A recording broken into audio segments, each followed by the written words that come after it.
Hello दोस्तों, जोहार, नमस्कार, प्रणाम, सत श्री अकाल, अस्सलामु अलैकुम, आदाब। कैसे हैं आप सब?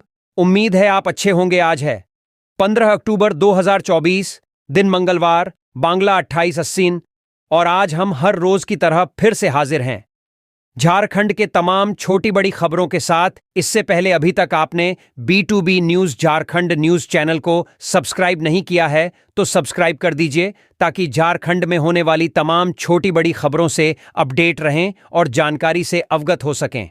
तो चलिए बात करते हैं, तमाम छोटी बड़ी खबरों पर नजर डालते हैं। कैबिनेट की बैठक में 29 प्रस्तावों को मिली मंजूरी।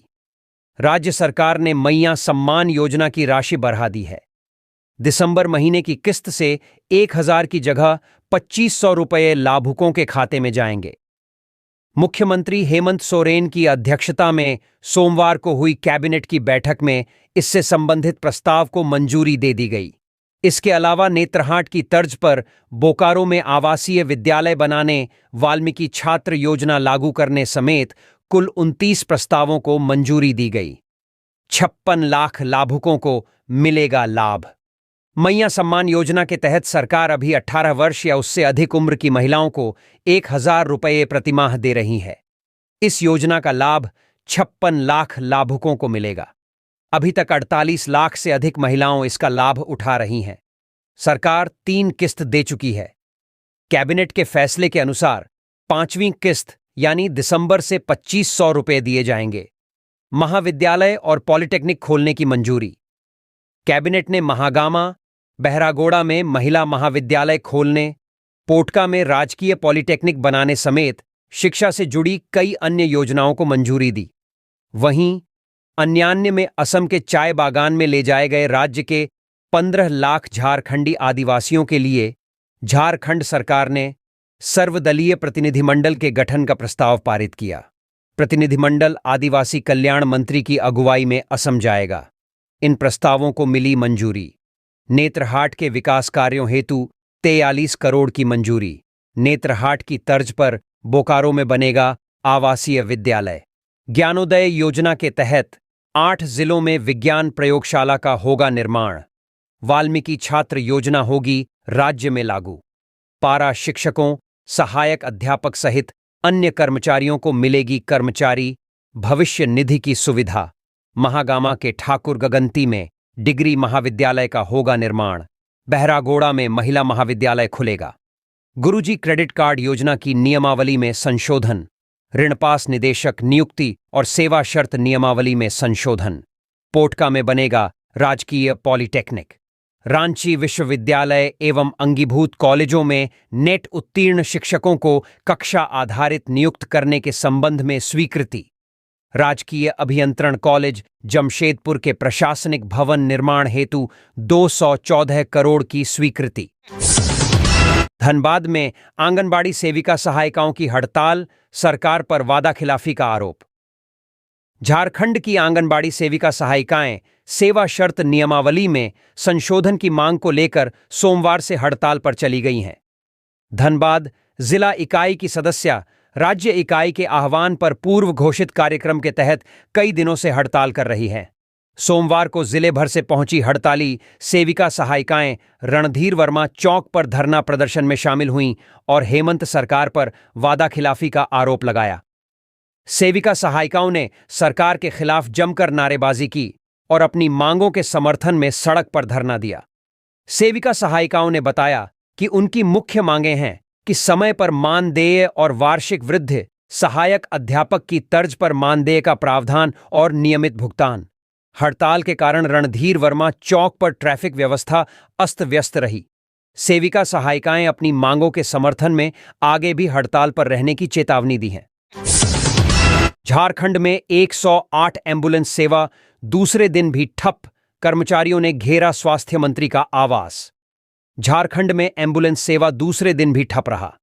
एम्बुलेंस ठप हो जाने से मरीजों को खासी दिक्कतों का सामना करना पड़ रहा है। एम्बुलेंस कर्मचारी वेतन भुगतान न होने से नाराज हैं और हड़ताल पर चले गए हैं। इससे राज्य में संचालित करीब 500 एम्बुलेंस का परिचालन बंद हो गया है।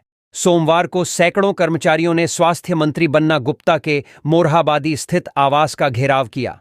कर्मचारियों का कहना है कि जब पुरानी कंपनी मेसर्स चिकित्सा हेल्थ केयर लिमिटेड की जगह पर सिकंदराबाद की company EMRI green health services काम कर रही थी, निविदा समाप्त होने पर मेसर्स चिकित्सा ने 2 महीने का वेतन नहीं दिया है। वहीं ईएमआरआई ग्रीन हेल्थ सर्विसेज की भी निविदा समाप्त होने पर नई एजेंसी मेसर्स सम्मान फाउंडेशन को काम सौंपा गया है। कर्मचारियों को भय है कि एजेंसी के बदलने के बाद सितंबर माह का वेतन भी लंबित नहीं हो जाए। वहीं उनका कहना है कि उन्हें पीएफ की सुविधा भी नहीं मिलती है। काम करने का कोई समय नहीं है। 12 घंटे की ड्यूटी होने के बावजूद उन्हें अधिक समय तक काम करना पड़ता है। वहीं कर्मचारी स्थायी करने की भी मांग कर रहे हैं। उनका कहना है, जब तक उनकी मांग पूरी नहीं हो जाती, तब तक अनिश्चितकालीन हड़ताल पर रहेंगे। बता दें कि राज्य में इस एजेंसी से करीब 1500 कर्मचारी जुड़े हुए हैं। शनिवार को ही एजेंसी से जुड़े कर्मचारियों ने काम प्रभावित करना शुरू कर दिया था, लेकिन इसका असर रविवार से पड़ने लगा। वहीं ईएमआरआई ग्रीन का 40 करोड़ रुपए भी बकाया है, जिसके भुगतान के लिए स्वास्थ्य विभाग से लगातार पत्राचार चल रहा है। झारखंड में ईडी का 20 जगह छापा, मंत्री, आला अफसरों, इंजीनियर्स से संबंधित ठिकानों पर दबिश। झारखंड में प्रवर्तन निदेशालय ईडी ने सोमवार को बड़ी कार्रवाई की है। ईडी की टीमों ने राजधानी रांची से लेकर चाईबासा तक दबिश दी है।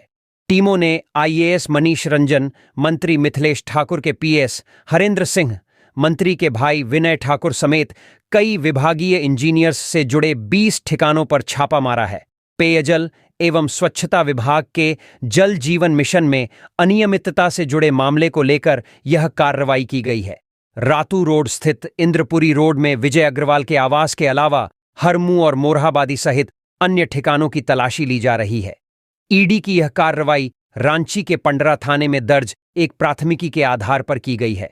इस मामले में अधिवक्ता सुजीत कुमार पर ईडी को मैनेज करने के नाम पर 6 करोड़ रुपए की ठगी करने का आरोप है। इस मामले में ईडी ने ECIR economic offence complaint report दर्ज की है। ईडी ने इससे पहले 8 अक्टूबर को भी इसी मामले में रांची, धनबाद और पटना के आधा दर्जन ठिकानों पर छापा मारा था।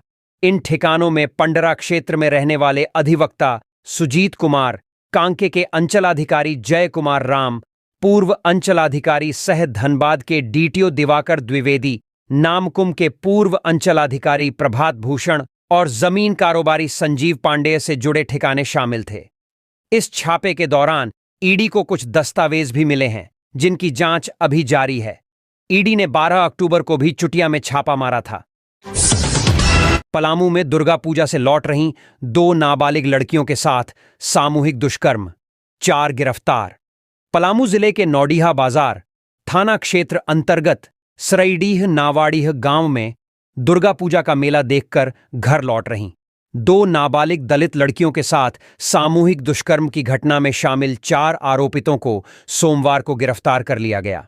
हालांकि 2 आरोपित अभी भी फरार हैं, जिनकी गिरफ्तारी के लिए पुलिस छापेमारी कर रही है। गिरफ्तार आरोपितों में 26 वर्षीय विक्रम पासवान, 25 वर्षीय मनदीप पासवान, 26 वर्षीय पप्पू पासवान और 30 वर्षीय अरविंद सिंह खरवार शामिल हैं, जबकि उपेंद्र भुइयां और टीमन भुइयां ने उनका साथ दिया है। घटना शुक्रवार की रात की है, लेकिन रविवार की देर शाम इस मामले का खुलासा तब हुआ जब पीड़ित लड़कियों और उनके परिजनों ने पुलिस के पास शिकायत दर्ज कराई। पुलिस के अनुसार दोनों लड़कियां नौडीहा बाजार के सरईडीह से दुर्गा पूजा का मेला देखकर मोटरसाइकिल से अपने एक परिचित के साथ लौट रही थीं। रास्ते में पीछा करके 6 आरोपितों ने दूधमनिया स्कूल के पास उन्हें रोका और रिश्तेदार को बांधकर दोनों नाबालिग लड़कियों के साथ सामूहिक दुष्कर्म किया। लड़कियों की उम्र 13 से 14 साल है और दोनों आपस में चचेरी बहन हैं। इसके बाद दोनों बहनें परिचित के साथ किसी तरह घर पहुंचीं और परिवार वालों को इस घटना के बारे में बताया। हालांकि गांव में इस घटना को लेकर पंचायत में हुई, जिसमें मामले को दबाने का प्रयास भी किया गया था, लेकिन पीड़िताओं ने हिम्मत दिखाते हुए पुलिस के पास जाकर शिकायत दर्ज कराई। नौडीहा बाजार के थाना प्रभारी अमित कुमार द्विवेदी ने सोमवार को बताया कि पीड़िताओं के परिजनों से आवेदन मिलने के बाद मामले की जांच शुरू की गई और आरोपितों की तलाश में छापेमारी की गई। पुलिस ने अब तक 4 आरोपितों को गिरफ्तार कर लिया है, जिनमें एक चौकीदार सह मुखिया का बेटा भी शामिल है। आरोपितों में 5 दलित और एक आदिवासी युवक शामिल हैं। पीड़ित लड़कियों को मेडिकल जांच के लिए भेज दिया गया है। न्यायालय में उनका बयान दर्ज कराया जाएगा। घटना से इलाके में तनाव की स्थिति बनी हुई है और दोषियों के खिलाफ कड़ी कार्रवाई की मांग की जा रही है। चाईबासा जेल में बंद अपराधी अमन साहू को रायपुर ले गई छत्तीसगढ़ पुलिस। चाईबासा जेल में बंद अपराधी अमन साहू को छत्तीसगढ़ पुलिस प्रोडक्शन वारंट के तहत अपने साथ रायपुर ले गई। रविवार की देर रात रायपुर क्राइम ब्रांच की 10 सदस्यीय टीम चाईबासा आई और कड़ी सुरक्षा के साथ अमन साहू को अपने साथ ले गई। अमन साहू पर 3 माह पहले रायपुर के तेलीबांधा थाना क्षेत्र में एक कारोबारी के दफ्तर के बाहर फायरिंग करने का आरोप है। पुलिस इस मामले में आगे की जांच करने के लिए उसे अपने साथ रायपुर ले गई। गौरतलब है कि अमन साहू को प्रोडक्शन वारंट में रायपुर लाने के लिए स्थानीय पुलिस ने कोर्ट से 5 से 6 बार प्रोडक्शन हासिल कर चुकी थी, लेकिन अब तक अमन को रायपुर नहीं लाया जा सका था। 2.5 साल में 9 जेल में किया गया शिफ्ट, फिर भी अपराध पर लगाम नहीं। जेल में बंद अपराधी अमन साहू को पिछले 2.5 साल में 9 बार एक जेल से दूसरे जेल में शिफ्ट किया गया। इसके बाद भी उसका आतंक कम होने का नाम नहीं ले रहा है। अमन साहू जेल से ही अलग अलग जिलों के कारोबारियों को लगातार धमकी देने और रंगदारी वसूलने का काम करता रहा है। 2 महीने पहले अमन साहू ने हाईकोर्ट के चीफ जस्टिस को बंदी पत्र लिखकर दावा किया था कि उसकी हत्या की साजिश रची जा रही है। उसने आरोप लगाया था कि साजिश में पुलिस अफसर, कोयला माफिया और राजनेता शामिल हैं। साजिश के तहत उसे एक से दूसरे जेल में शिफ्ट किया जा रहा है। अमन साहू गैंग का सुनील मीणा झारखंड पुलिस के लिए चुनौती। अमन साहू गैंग का सुनील मीणा, जिसको गिरफ्तार करना झारखंड पुलिस के लिए चुनौती बना हुआ है। सुनील मीणा मूल रूप से राजस्थान के श्रीगंगानगर जिले के घड़साना के नई मंडी का रहने वाला है। सुनील लॉरेंस बिश्नोई गैंग के विश्वस्त लोगों में रह चुका है। वर्क वीजा पर भारत से मलेशिया गया सुनील कुआलालंपुर में रहने के दौरान लॉरेंस बिश्नोई गैंग के रोहित गोदारा, गोल्डी बरार और संपत नेहरा के जरिए लॉरेंस के संपर्क में आया और मलेशिया से ही अपराध की दुनिया में अपनी जड़ें जमाने लगा। वह लॉरेंस बिश्नोई के इशारे पर राजस्थान और पंजाब के कई जिलों में हत्या, रंगदारी वसूली, फायरिंग जैसे घटनाओं को अंजाम दिलाने लगा है। चाईबासा जेल में बंद अपराधी अमन साहू को रायपुर ले गई छत्तीसगढ़ पुलिस। चाईबासा जेल में बंद अपराधी अमन साहू को छत्तीसगढ़ पुलिस प्रोडक्शन वारंट के तहत अपने साथ रायपुर ले गई। रविवार की देर रात रायपुर क्राइम ब्रांच की 10 सदस्यीय टीम चाईबासा आई और कड़ी सुरक्षा के साथ अमन साहू को अपने साथ ले गई। अमन साहू पर 3 माह पहले रायपुर के तेलीबांधा थाना क्षेत्र में एक कारोबारी के दफ्तर के बाहर फायरिंग करने का आरोप है। पुलिस इस मामले में आगे की जांच करने के लिए उसे अपने साथ रायपुर ले गई। गौरतलब है कि अमन साहू को प्रोडक्शन वारंट में रायपुर लाने के लिए स्थानीय पुलिस ने कोर्ट से 5 से 6 बार प्रोडक्शन हासिल कर चुकी थी, लेकिन अब तक अमन को रायपुर नहीं लाया जा सका था। 2.5 साल में 9 जेल में किया गया शिफ्ट, फिर भी अपराध पर लगाम नहीं। जेल में बंद अपराधी अमन साहू को पिछले 2.5 साल में 9 बार एक जेल से दूसरे जेल में शिफ्ट किया गया। इसके बाद भी उसका आतंक कम होने का नाम नहीं ले रहा है। अमन साहू जेल से ही अलग अलग जिलों के कारोबारियों को लगातार धमकी देने और रंगदारी वसूलने का काम करता रहा है। 2 महीने पहले अमन साहू ने हाईकोर्ट के चीफ जस्टिस को बंदी पत्र लिखकर दावा किया था कि उसकी हत्या की साजिश रची जा रही है। उसने आरोप लगाया था कि साजिश में पुलिस अफसर, कोयला माफिया और राजनेता शामिल हैं। साजिश के तहत उसे एक से दूसरे जेल में शिफ्ट किया जा रहा है। अमन साहू गैंग का सुनील मीणा झारखंड पुलिस के लिए चुनौती।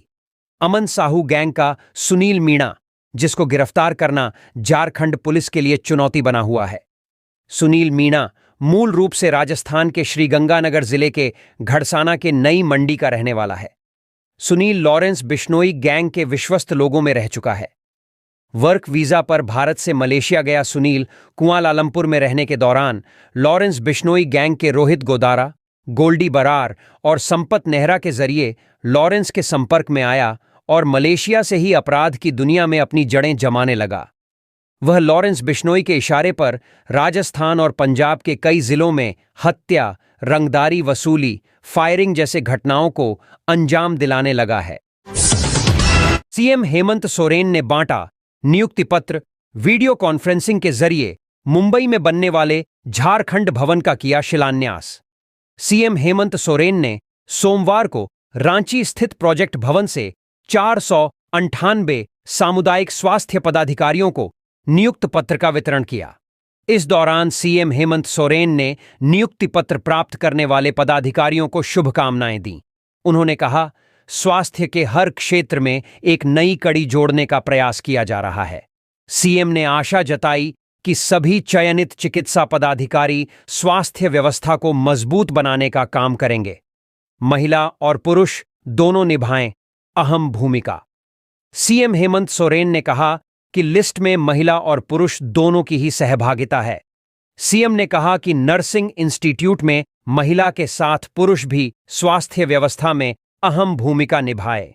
सीएम ने कहा, स्वास्थ्य व्यवस्था सिर्फ बड़ी बड़ी इमारतों के बनने से मजबूत नहीं होगी। अस्पताल में दवाइयां और नर्सिंग स्टाफ भी बेहद जरूरी है।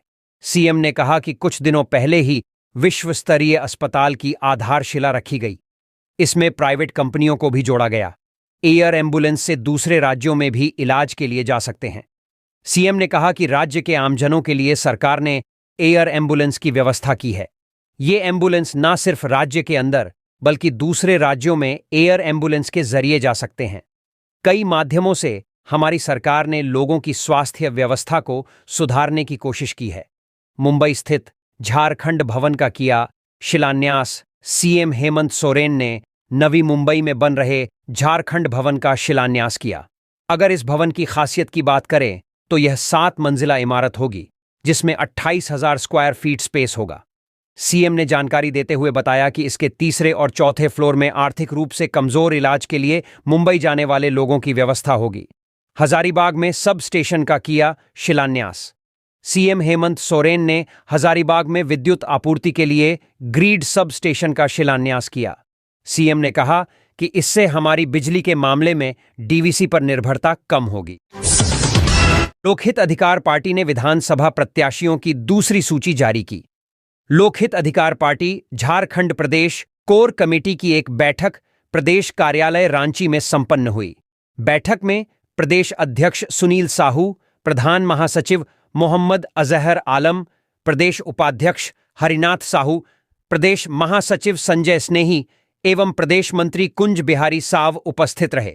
बैठक में विचारोपरांत विधानसभा प्रत्याशियों को लेकर सर्वसम्मति से निर्णय लेते हुए राष्ट्रीय अध्यक्ष रोशन लाल गुप्ता को अवगत कराया गया। कोर कमेटी की अनुशंसा पर राष्ट्रीय अध्यक्ष रोशन लाल गुप्ता ने विधानसभा उम्मीदवारों की दूसरी सूची जारी की। 9 राजमहल विधानसभा नंदलाल साह, 10 चतरा विधानसभा अशोक कुमार राम, 11 चाईबासा विधानसभा सुभद्रा सिंकू, 12 बेरमो विधानसभा मोहन लाल साव। उक्त मौके पर प्रदेश अध्यक्ष सुनील साहू ने कहा कि अभी तक कुल 12 उम्मीदवारों की घोषणाएं हो चुकी हैं। तीसरी सूची जारी करने के लिए कोर कमेटी की बैठक जल्द ही बुलाई जाएगी, जबकि 8 उम्मीदवारों की पहली सूची 29 सितंबर को ही जारी कर दी गई थी। जल जीवन मिशन में धांधली, हिमंता विश्वा शर्मा।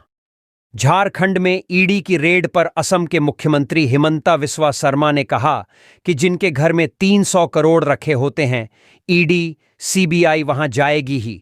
इसमें भाजपा का कहीं रोल नहीं। राज्य में जल जीवन मिशन में धांधली की शिकायत है। अगर इसमें ऐसा नहीं होता तो मिथिलेश भाजपा में आ जाते। अगर ईडी सीबीआई किसी के घर रखे करोड़ों रुपए का पता लगाकर ले आती है और उसे गरीबों में बांट देती है तो इसमें गुनाह क्या है? विधानसभा चुनाव में अवैध निर्वाचन व्यय और एमसीसी उल्लंघन के मामलों पर एसएसटी एवं एफएसटी रखेंगे पैनी नजर। मुख्य निर्वाचन पदाधिकारी के रवि कुमार ने कहा है कि विधानसभा निर्वाचन के दौरान इन्फोर्समेंट एजेंसी अवैध गतिविधियों पर पूर्ण प्रतिबंध लगाने के लिए मुस्तैदी से कार्य करें। इसकी मॉनिटरिंग हर स्तर पर की जाएगी। स्वच्छ, निष्पक्ष एवं शांतिपूर्ण मतदान कराने के लिए निर्वाचन के कार्यों में लगे पदाधिकारी भारत निर्वाचन आयोग के द्वारा दिए गए निर्देशों का अनुपालन किया जाए। सोमवार को सभी जिलों में आगामी विधानसभा निर्वाचन के लिए गठित एफएसटी एवं एसएसटी के पदाधिकारियों के लिए ऑनलाइन माध्यम से आयोजित प्रशिक्षण सत्र को वह संबोधित कर रहे थे। श्री कुमार ने कहा कि विधानसभा चुनाव में सभी एफएसटी एवं एफएसटी के द्वारा अवैध निर्वाचन व्यय एवं एमसीसी उल्लंघन के मामलों पर पैनी नजर रखी जानी है। एफएसटी एवं एसएसटी के पदाधिकारियों को अपने नजदीकी थाना एवं मुख्यालय स्तर से दिए गए संपर्क सूत्र से समन्वय स्थापित करते हुए कार्य करना है। निर्वाचन के दौरान बने सभी चेकपोस्टों पर प्रत्येक वाहन की चेकिंग की जाएगी। साथ ही सभी चेकपोस्टों पर वेबकास्टिंग के माध्यम से निगरानी रखी जाएगी। चेकपोस्ट पर किसी प्रकार की लापरवाही बर्दाश्त नहीं की जाएगी। लापरवाही बरतने वाले पदाधिकारी पर त्वरित कार्रवाई की जाएगी।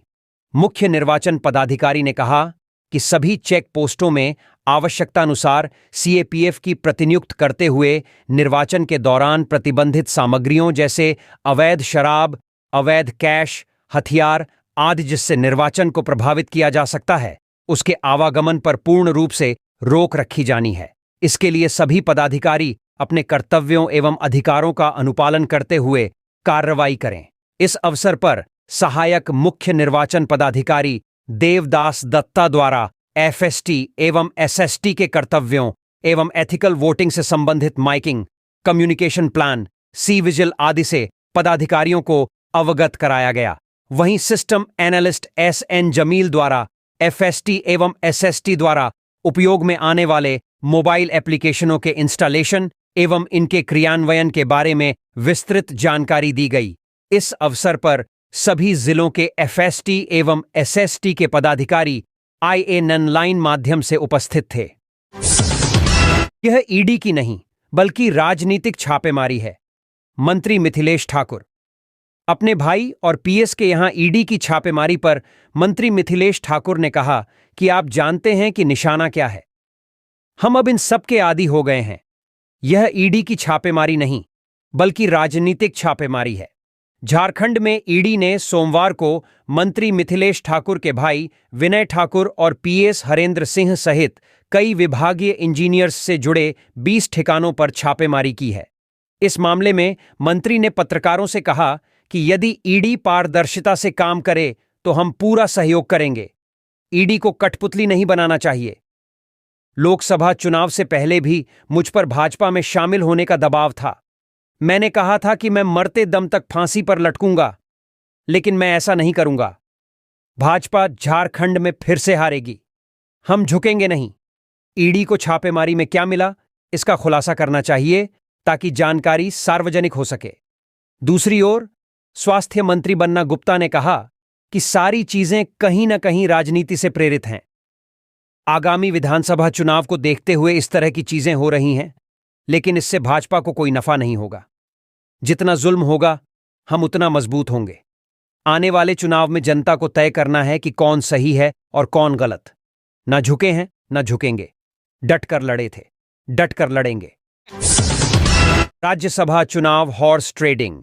सीडी की सीबीआई जांच के आदेश के खिलाफ सुप्रीम कोर्ट जाएगी सरकार। झारखंड सरकार 2016 में हुए राज्यसभा चुनाव से जुड़े हॉर्स ट्रेडिंग मामले में सीडी की जांच सीबीआई से कराने के हाईकोर्ट के आदेश के खिलाफ सुप्रीम कोर्ट जाएगी।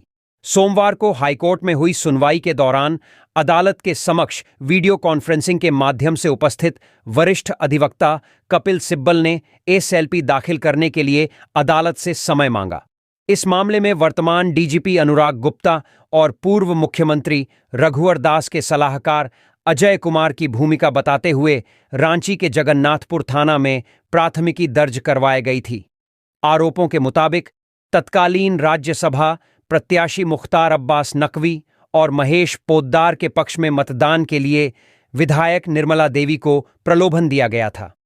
वर्ष 2016 में बाबूलाल मरांडी ने एक ऑडियो टेप जारी किया था। ऑडियो टेप में वर्तमान डीजीपी अनुराग गुप्ता, तत्कालीन विधायक निर्मला देवी और पूर्व मंत्री योगेंद्र साव की बातचीत सामने आई थी। उस ऑडियो की सीडी की सीबीआई जांच का आदेश हाईकोर्ट ने दिया था। भाजपा सांसद कालीचरण सिंह से रिम्स में मिले मुख्यमंत्री हेमंत सोरेन, ली स्वास्थ्य की जानकारी। मुख्यमंत्री हेमंत सोरेन सोमवार को रिम्स पहुंचे। वहां उन्होंने कार्डियोलॉजी डिपार्टमेंट में इलाजरत चतरा सांसद कालीचरण सिंह के स्वास्थ्य की जानकारी ली तथा उनसे बातचीत कर उनका कुशलक्षेम जाना। मुख्यमंत्री रिम्स के पेइंग वार्ड में भर्ती गुवा गोलीकांड के शहीद वंशज, पश्चिमी सिंहभूम जिले के नुवामुंडी निवासी दुर्गुड़िया सिरका के स्वास्थ्य की भी जानकारी ली तथा उनसे बातचीत कर उनका हालचाल जाना। मुख्यमंत्री ने सांसद कालीचरण सिंह एवं शहीद वंशज दुर्गुड़िया सिरका के जल्द स्वस्थ होने की कामना की। डॉक्टरों को मुख्यमंत्री ने दिया निर्देश। मौके पर मुख्यमंत्री हेमंत सोरेन ने इलाजरत अन्य मरीजों से भी मुलाकात की तथा उनका कुशलक्षेम पूछा। मुख्यमंत्री ने अधिकारियों से कहा कि रिम्स प्रबंधन पूरी तत्परता और प्रतिबद्धता के साथ मरीजों को गुणवत्तापूर्ण चिकित्सा सेवा प्रदान करे। मुख्यमंत्री ने उपस्थित चिकित्सकों को सभी मरीजों का बेहतर इलाज एवं जरूरी स्वास्थ्य सुविधा उपलब्ध कराने का निर्देश दिया। सुजीत कुमार को लेकर बाबूलाल का सीएम हेमंत से सवाल। 7 दिनों से बगैर कानूनी प्रक्रिया के एडवोकेट को पुलिस हिरासत में क्यों रखा है? पूर्व सीएम बाबूलाल मरांडी ने सीएम हेमंत सोरेन से एडवोकेट सुजीत कुमार के मामले में जवाब मांगा है। बाबूलाल के मुताबिक वकील सुजीत झारखंड में जमीन घोटाले से जुड़े हुए हैं।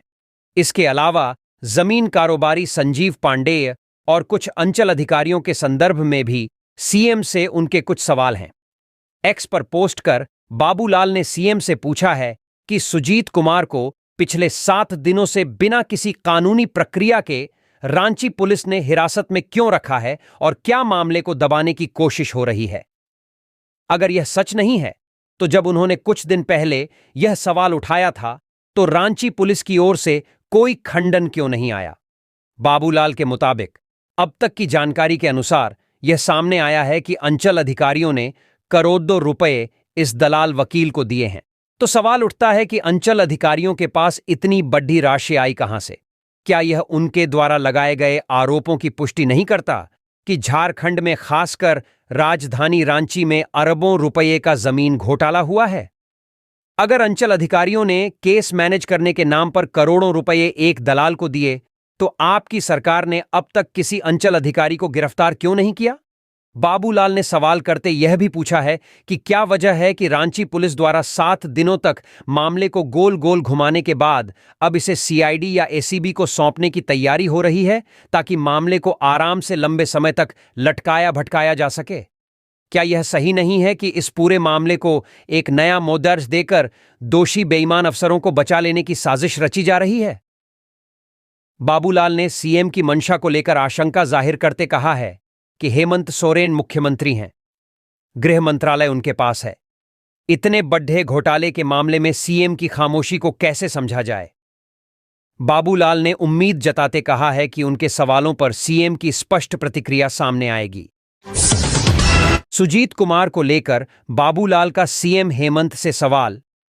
7 दिनों से बगैर कानूनी प्रक्रिया के एडवोकेट को पुलिस हिरासत में क्यों रखा है? भाजपा प्रदेश कार्यालय में प्रदेश अध्यक्ष एवं पूर्व मुख्यमंत्री बाबूलाल मरांडी की अध्यक्षता में सोमवार को विधानसभा चुनाव प्रबंधन समिति की बैठक हुई। बैठक में केंद्रीय मंत्री एवं विधानसभा चुनाव प्रभारी शिवराज सिंह चौहान, सह प्रभारी एवं असम सरकार के मुख्यमंत्री हिमंता बिस्वा सरमा, नेता प्रतिपक्ष अमर कुमार बावरी, पूर्व केंद्रीय मंत्री अर्जुन मुंडा, क्षेत्रीय संगठन महामंत्री नागेंद्र त्रिपाठी, प्रदेश संगठन महामंत्री कर्मवीर सिंह, प्रदेश महामंत्री एवं सांसद आदित्य साहू, डॉक्टर प्रदीप वर्मा, चुनाव प्रबंध समिति के संयोजक पूर्व सांसद सुनील कुमार सिंह, सह संयोजक एवं प्रदेश उपाध्यक्ष राकेश प्रसाद, विधायक बिरंची नारायण, सीमा शर्मा सहित समिति ने शामिल कार्यकर्ता उपस्थित थे। केंद्रीय मंत्री शिवराज सिंह चौहान ने कहा कि प्रदेश की जनता भाजपा नेतृत्व की सरकार बनाने के लिए तैयार है। चुनाव प्रबंधन समिति के कार्यकर्ता को जनभावनाओं को धरातल पर उतारने की जिम्मेवारी है। उन्होंने कहा कि हम परिश्रम की पराकाष्ठा और प्रयत्नों की परिसीमा करें। कहा कि हमें अब चुनाव तक पूर्णकालिक कार्यकर्ता बनकर कार्य करना है। हम अपने में चुनाव जीतने की तड्डडी पैदा करें। बाइक पर सवार थे 4 नाबालिग, हादसे में 3 की मौत, चौथा गंभीर। देवघर रिखिया थाना इलाके के हरिलाजोड़ी के पास देर रात सड़क हादसे में किशोरों की मौत हो गई। मृतकों में सुमित कुमार, मांगन कुमार और अरमान कुमार शामिल हैं। तीनों रिखिया थाना कोड़ाबांध गांव के रहने वाले हैं, जबकि गांव का ही अंकित कुमार दुर्घटना में घायल हो गया। सदर अस्पताल में उसका इलाज चल रहा है। हादसे की जानकारी पाकर स्थानीय विधायक नारायण दास सत्र अस्पताल पहुंचे और मृतक के परिजनों को सांत्वना दी। विधायक ने कहा कि मृतक के परिजनों को जिला प्रशासन उचित मुआवजा प्रदान करें। एक ही बाइक पर सवार थे चारों नाबालिग बच्चे। 4 नाबालिग बच्चे एक बाइक पर सवार होकर मध्य रात्रि में बाजार से किसी बर्थडे पार्टी में शामिल होकर घर लौट रहा थे। हरिला जोड़ी के पास तीखे मोड़ पर बाइक चालक का नियंत्रण खो गया, जिससे दुर्घटना घटी। 3 सवार की मौत घटनास्थल पर ही हो गई, जबकि एक किशोर की स्थिति गंभीर बताई जा रही है। उसे बेहतर इलाज सदर के लिए अस्पताल से किसी प्राइवेट अस्पताल में रेफर कर दिया गया है। मृतकों और घायल की उम्र 12 से 13 साल के बीच है। सभी बलसरा के कोड़ाबांध गांव के बाउरी परिवार के बच्चे हैं। पाकुड़ में सीआरपीएफ हवलदार के मकान में चोरी, 3 घरों को बनाया निशाना। पाकुड़ जिला मुख्यालय के सुदामा कॉलोनी में एक सीआरपीएफ हवलदार के बंद मकान में अज्ञात चोरों ने सोमवार रात चोरी की घटना को अंजाम दिया। चोरों ने आसपास के 2 अन्य मकानों में भी घुसकर चोरी की। तीनों मकान मालिक घर से बाहर गए हुए थे। चोरी की सूचना मिलते ही नगर थाना प्रभारी अपने दल के साथ मौके पर पहुंचे और आसपास के लोगों से पूछताछ की। साथ ही मोहल्ले में लगे सीसीटीवी फुटेज की भी जांच की गई।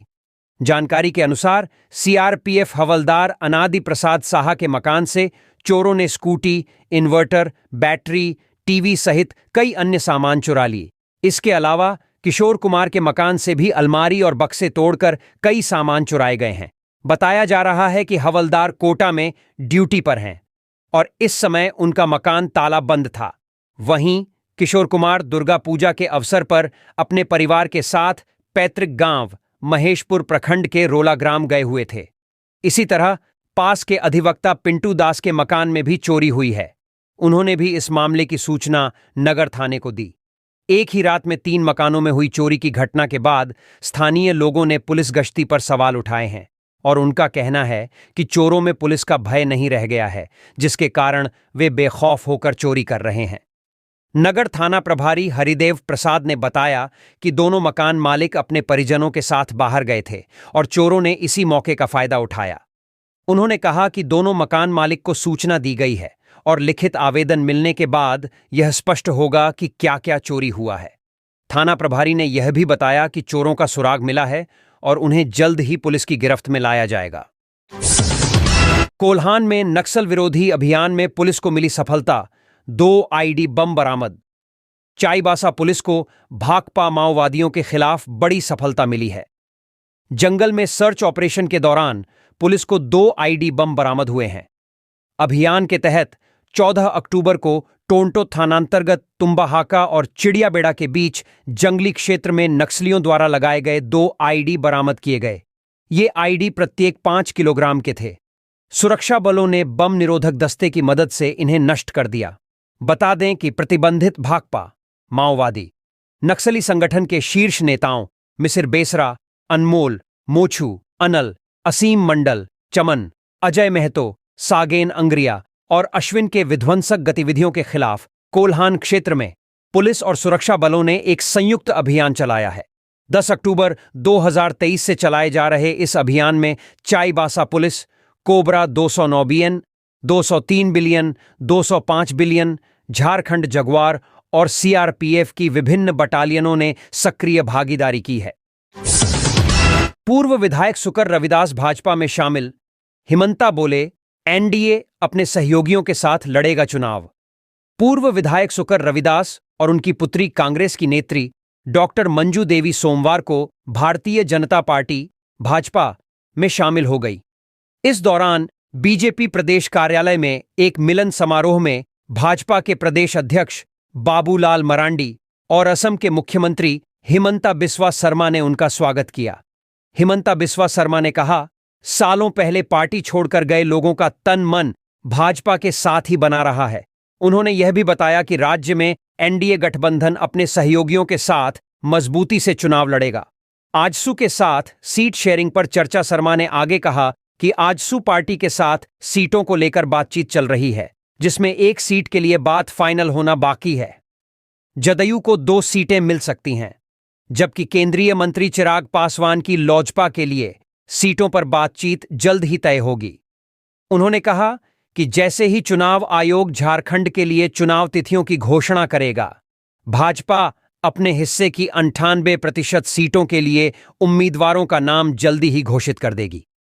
वहीं चंदन क्यारी सीट के बारे में पूछे जाने पर हिमंता ने स्पष्ट किया कि यह सीट भाजपा के हिस्से की ही रहेगी। मौके पर प्रदेश अध्यक्ष बाबूलाल मरांडी, सुकर रविदास, आरती कुजूर और अन्य भाजपा नेता भी उपस्थित थे। झामुमो केंद्रीय समिति की बैठक संपन्न। चुनावी तैयारी और गठबंधन पर महत्वपूर्ण निर्णय। आज 14 अक्टूबर को रांची के हरमू स्थित सोहराय भवन में झामुमो केंद्रीय समिति की विस्तारित बैठक संपन्न हुई।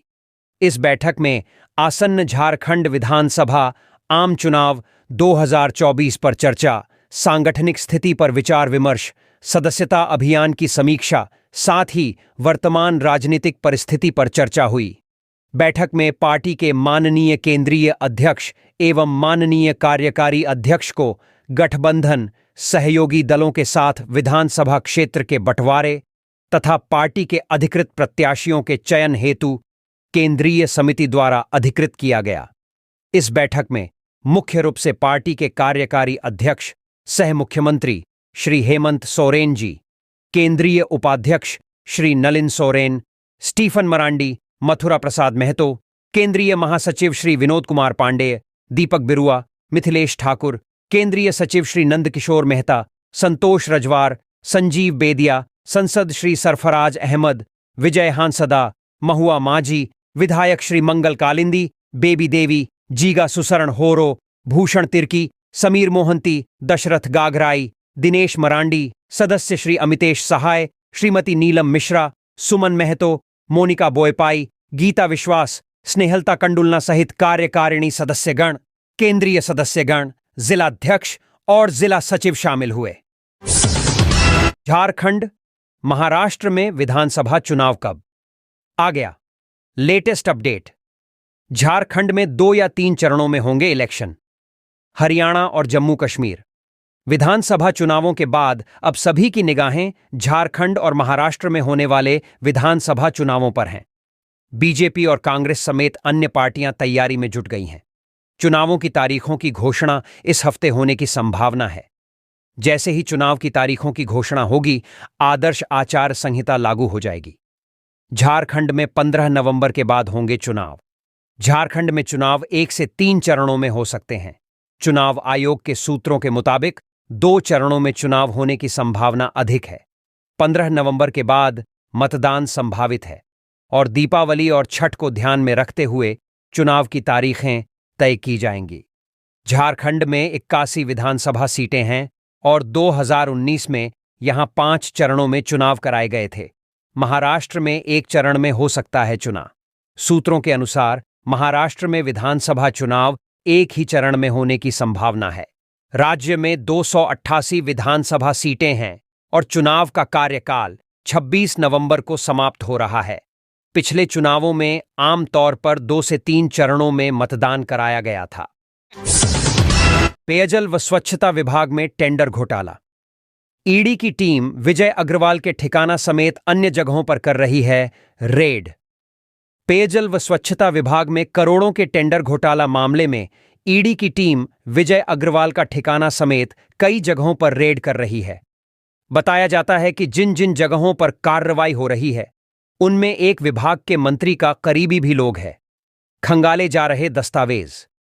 इधर हरिहर सिंह रोड में मनीष रंजन की बहन के घर में भी रेड की सूचना है।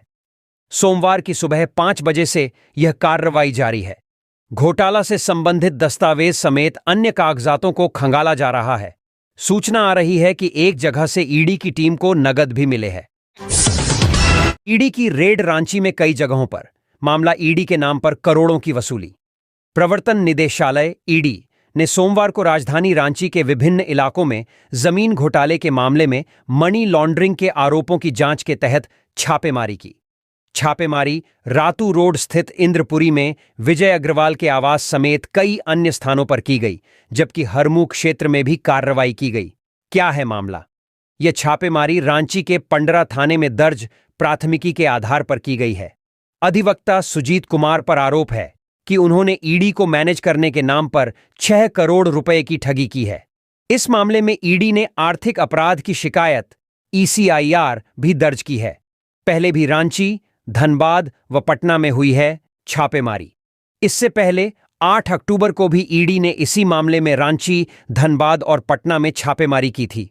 इसमें सुजीत कुमार के अलावा कांके के अंचलाधिकारी जय कुमार राम, पूर्व अंचलाधिकारी दिवाकर द्विवेदी और जमीन कारोबारी संजीव पांडे से जुड़े ठिकाने शामिल थे। इन छापेमारी में कुछ महत्वपूर्ण दस्तावेज भी मिले थे, जिनकी जांच अभी जारी है। इसके अलावा 12 अक्टूबर को चुटिया क्षेत्र में भी कार्रवाई की गई थी। ईडी की यह कार्रवाई मामले में गंभीरता को दर्शाती है और आगे की जांच की दिशा में महत्वपूर्ण कदम है।